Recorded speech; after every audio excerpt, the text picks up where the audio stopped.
Este es Richard Branson, el billonario más curioso del mundo. Con 2,8 billones de fortuna, controla más de 400 empresas bajo la marca Virgin, vive en una isla y ha batido varios Guinness Records. Hoy vas a descubrir la historia y los secretos del éxito de Richard Branson. La infancia. Los profesores pensaban que era tonto porque sacaba malas notas, no se enteraba del cuento, no sabía leer, no sabía escribir y lo que tenía era dislexia. Pero claro, en aquel entonces no se diagnosticaba tan fácil como ahora. Ten en cuenta que Richard Branson tiene 74 años. Entonces se aburrió del colegio, no le gustaba y se dejó el instituto a los 15 años. Él quería tener sus propios proyectos, era una mente inquieta, con mucha energía, así que lanzó una revista The Student. Este proyecto era una revista centrada en estudiantes y empezó sin dinero. Lo que hizo fue a otras empresas a venderle el espacio publicitario de la revista y cobró por adelantado. Con ese dinero imprimió la revista y la revista le fue bien. Entrevistó a personas como Mick Jagger, que en aquel entonces eran muy famosas, y aprendió a estar con gente, a liderar, a vender. Fue una experiencia que le aportó mucho. Richard Branson dice que su dislexia, en vez de una desventaja,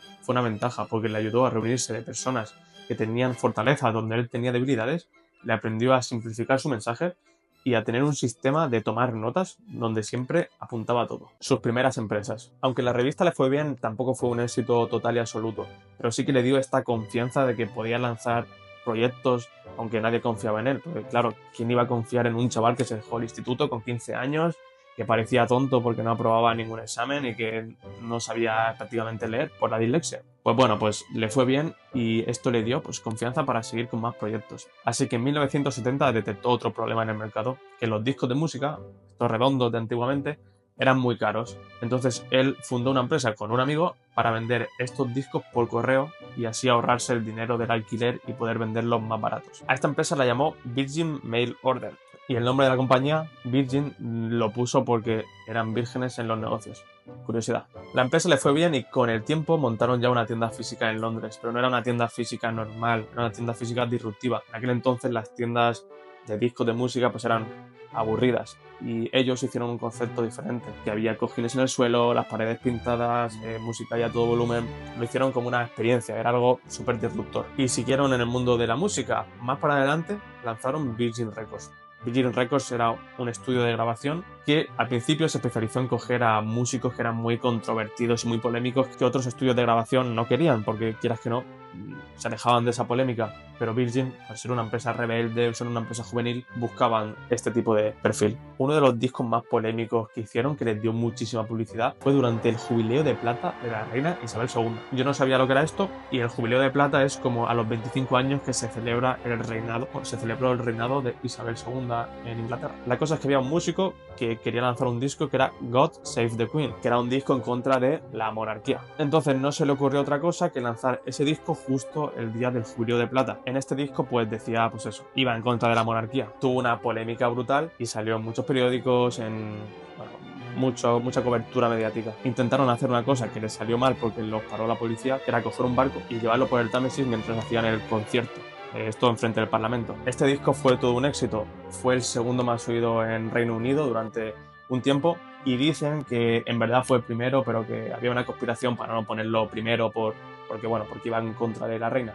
La empresa avanzaba, incluso llegaron a grabar con los Rolling Stones. Pero antes de tener tanto éxito, Richard cometió un error de pillín. Intentó ahorrarse impuestos de una manera un poco ilegal.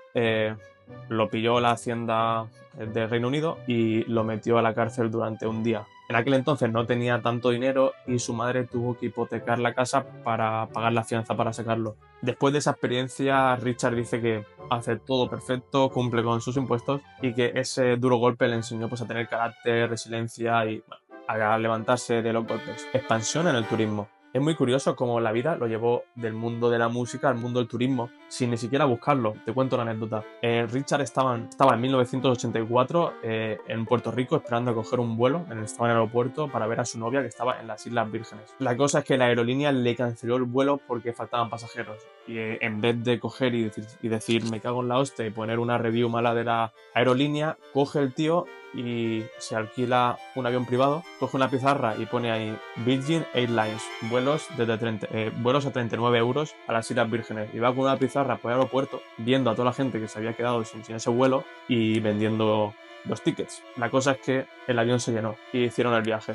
Y a partir de ahí, Richard Branson dijo, vale, aquí tengo una idea, voy a montar una aerolínea. Y de ahí nace Virgin Atlantic. Fue bastante innovadora porque, lo primero, puso asientos más cómodos. También añadió pantallas a los asientos, ahora que vemos como normal en casi todas las aerolíneas. En aquel entonces no había casi ninguna que tuviera este servicio para poder ver películas y ver tu música. Y también pues cambió esa comunicación de aerolínea aburrida a una aerolínea más cercana, más fresca, más juvenil. Y bueno, aunque tuvo problemas al principio, porque obviamente montar una aerolínea es muy jodido, no quiero ni imaginármelo. Sus socios también decían, tú estás loco, tío, pero si estás en el sector de la música, vas a montar ahora una aerolínea. La cosa es que al final le fue bien y entró con fuerza al mercado del turismo. Después lanzó Virgin Holidays, que es como una especie de agencia de turismo para organizar vacaciones y tal, y también Virgin Balloons, que es pues una empresa que hace experiencias de ir con un balón de estos. Esto ya es una barbaridad, todas las empresas, toda la complicación que tiene. Luego te digo cómo organiza estas empresas, porque si llevar una empresa ya es difícil, imagínate llevar todas las que lleva Richard. Y ahora vamos a otra sección, nuevos sectores. Su empresa de aviones necesitaba dinero, así que cogió y vendió Virgin Records, la empresa inicial que fundó, por $1.000 millones en el 1992 creo que fue, que ahora es más con la inflación, o sea, por mucho dinero, y con este dinero financió su aerolínea. Y en los 8 siguientes años montó bastantes empresas más. No voy a entrar en todas ellas en detalle, pero te las nombro así por encima. Lanzó Virgin Money, Virgin Trains, Virgin Mobile y Virgin Radio en 8 años. Y ahora te preguntarás, ¿pero cómo puede llevar tantas empresas? La cosa es que tiene un sistema de socios y cuando entra a un sector, él pone la marca y tiene un porcentaje en la empresa. Depende de la empresa, tiene más o menos. La cosa es que el socio que tiene experiencia en ese sector. Entonces el socio lleva la operativa y el conocimiento técnico y él pone la marca, los valores. Y todavía lanzó unas cuantas empresas más. En 2004 fundó Virgin Atlantic. Esta empresa ofrece vuelos espaciales a personas, o sea, como vuelos comerciales. Y también lanzó Virgin Voyage, una empresa de cruceros. Pero ojo, también hay que decir que Branson también ha fallado. Obviamente no tiene una varita mágica. Así que ahora vamos a los fracasos de Richard Branson. Empezamos por un clásico que mucha gente sabe, Virgin Cola. En 1994, Virgin se creía que podía ganar a Pepsi y a Coca-Cola y no lo hizo. Empezó con un enfoque rebelde como tiene Virgin, hizo un anuncio aplastando latas de Coca-Cola y lo puso en Times Square. O sea, empezó de forma muy disruptiva, pero a los pocos años cerró porque no pudo quitarle mucha cuota de mercado a Coca-Cola y Pepsi. También lanzó Virgin Bridge. Esto era una empresa de vestidos de novia y aquí fallaron. La verdad es que no tuvo muchas ventas y fue mal desde el principio. Y Branson se dio cuenta de que en este sector esa comunicación disruptiva no funcionaba porque era un sector muy clásico, así que cerraron. También lanzó Virgin Cars. Esto fue en el 2004. Lanzó una empresa de vender coches online, era como un intermediario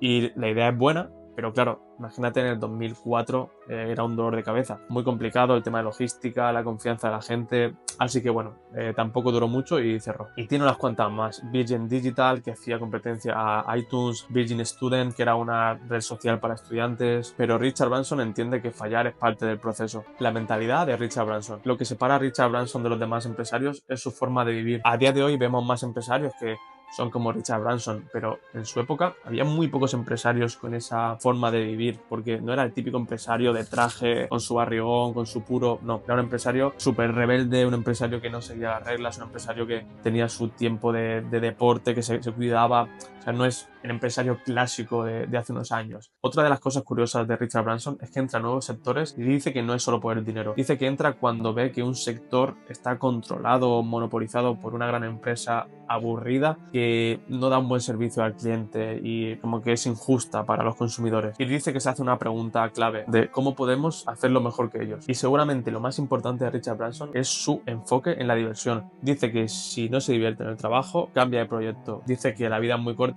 para trabajar en algo que no te guste. Para él los negocios no son un fin, sino es una forma de vivir con propósito y mejorar el mundo. Los hábitos. La rutina de Richard Branson es curiosa. Empezamos con que trabaja desde su isla privada. Se levanta a las 5 de la mañana y dice que se pone a hacer algo de ejercicio.